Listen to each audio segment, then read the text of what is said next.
ஆந்திர மாநிலம் கிழக்கு கோதாவரி மாவட்டத்தில் உள்ள நல்லஜர்லா சட்டசபை தொகுதியில் போட்டியிடும் உள்துறை அமைச்சர் தானேட்டி வனிதா பிரச்சாரம் செய்தார். அப்போது பிரச்சாரத்தில் ஈடுபட்டிருந்த தெலுங்கு தேசம் கட்சியினரை ஒய்எஸ்ஆர் காங்கிரசார் கற்களை வீசி தாக்கியுள்ளனர்.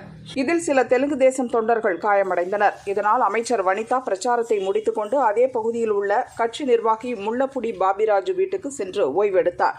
ஒய்எஸ்ஆர் காங்கிரசாரால் தாக்கப்பட்ட தெலுங்கு தேசம் கட்சியினர் கூடி பேசினர். 50க்கும் மேற்பட்ட தொண்டர்கள் அமைச்சர் வனிதா தங்கியிருந்த வீட்டுக்கு உருட்டுக்கட்டை இரும்பு தடிகளுடன் சென்றனர். வீட்டு முன் நின்றிருந்த அமைச்சரின் வாகனங்களை அடித்து நொறுக்கினர். வீட்டின் கதவை உடைக்க முயன்றனர். தடுக்க வந்த ஒய்எஸ்ஆர் கட்சியினரை தாக்கினர். பாதுகாப்புக்கு 1-2 சில போலீசாரே நின்றிருந்ததால் அவர்களால் ஒன்றும் செய்ய முடியவில்லை. இதனால் அங்கு பதற்றமான சூழல் ஏற்பட்டது.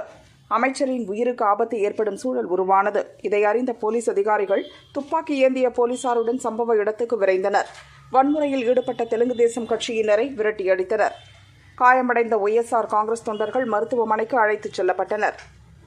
மீண்டும் இரு கட்சியினருக்கும் மோதல் ஏற்படாமல் இருக்க நல்லஜர்லா பகுதியில் போலீசார் குவிக்கப்பட்டுள்ளனர். ஒரு பெண் என்றும் பாராமல் என்னை கொல்ல தெலுங்கு தேசம் கட்சியினர் முயற்சி செய்தனர். தோல்வி பயத்தில் இப்படி வன்முறையில் ஈடுபடுகின்றனர். தேர்தல் ஆணையம் உரிய நடவடிக்கை எடுக்க வேண்டும் என அமைச்சர் வனிதா கூறினார். ఈరోజు నల్లజర్ల మండలం అచ్చన్నపాలెం నల్లజర్ల 2 గ్రామాల్లో కూడా ఈవినింగ్ టైం మేము ప్రచార కార్యక్రమం చేసుకోవడం జరిగిందండి. ఈ ప్రచార కార్యక్రమం 10 కల్లా మేము క్లోజ్ చేసి నల్లజర్లలో మా లీడర్ సుబ్రహ్మణ్యం గారి ఇంటికి వచ్చి మేమంతా కూడా మా నాయకులు కార్యకర్తలు అందరం కూడా ఇక్కడ డిన్నర్ చేస్తున్న సమయంలో కొంతమంది తెలుగుదేశం పార్టీ నాయకులు రాళ్లతో దాడి చేయడం జరిగింది. అటువైపు రోడ్డు మీద నుండి వెళ్తూ రాళ్ళు వేసడం జరిగింది. మన వాళ్ళందరూ కూడా అదంటే వాళ్ళు అరుచుకుంటూ తిట్టుకుంటూ వెళ్తున్నారు. వాళ్ళు వచ్చి చెప్పడం జరిగింది నాకు. అంటే ఈరోజు ప్రోగ్రామ్ చెప్పాలంటే ప్రచార కార్యక్రమం చాలా బాగా జరిగింది.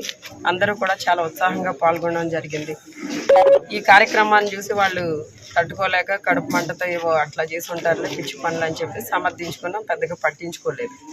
కొద్దిసేపటికి మళ్ళీ మొత్తం ఒక 30 నుండి 50 మంది వరకు అందరూ ఒకేసారి మూకమ్మడిగా వచ్చేసి ఇక్కడ సుబ్రహ్మణ్యం గారి ఇంటికి నేను ఇక్కడే ఉన్నాను. నాయకులు కొంతమంది ఇక్కడే ఉన్నారు. కొంతమంది భోజనం చేసి కొంతమంది వెళ్ళిపోవడం జరిగింది. వచ్చిన వాళ్ళు కుర్చీలు వేసరడం, ఆ బయట బైకులు పగలగొట్టడం, డీజే పగలగొట్టడం, సుబ్రహ్మణ్యం గారి కారును కూడా బాగా పచ్చడి కింద పగలగొట్టేసి